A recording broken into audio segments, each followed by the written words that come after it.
மனம் போன போக்கிலே மனிதன் போகலாமா, இப்படி ஒரு பாடல் வரிகள் போகும்.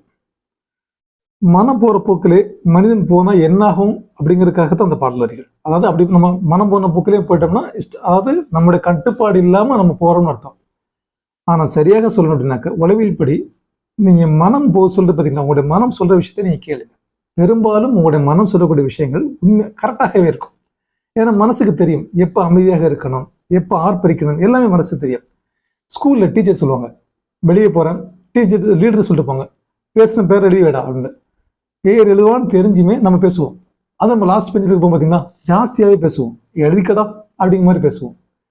டீச்சர் தான் கேட்பாங்க யாரெல்லாம் பேசுனா, அவங்க 2 அடி கொடுப்பாங்க, நம்ம எல்லாம் கேர் பண்ண மாட்டோம், மறுபடியும் பேசுவாங்க, பேர் வச்சுருவாங்க, நம்ம பேசிகிட்டே இருப்போம். அமைதியாக இருக்க சொல்கிற நேரத்தில் நம்ம மனசு பேசிக்கிட்டே இருக்கும். இதே எக்ஸாம் கால் நம்ம உட்காந்துருப்போம், யாரும் நம்மளை பேசாதெல்லாம் சொல்லவே மாட்டாங்க. ஆனால் நம்ம பேசுவோமானா பேச மாட்டோம். ரொம்ப அமைதியாக உட்காந்து நம்மளுடைய எக்ஸாம் எழுதிட்டு ஃபஸ்ட் மார்க்கும் வாங்கிடுவோம். நம்மளோட மனசுக்கு தெரியும் எப்போ ஆர்ப்பரிக்கணும், எப்போ அமைதியாக இருக்கணும் அப்படின்னு. ஸோ பெரும்பாலும் நீங்கள் மனசை ஃப்ரீயாக விடுங்க. அதை ரொம்ப கட்டுப்படுத்தினா நீங்கள் நினைக்காதீங்க. மனசை எவ்வளோ கூட ஃப்ரீயாக விட்டீங்களோ அவ்வளோக்கு நீங்கள் ஹாப்பியாகவும் இனிமையாக இருப்பீங்க.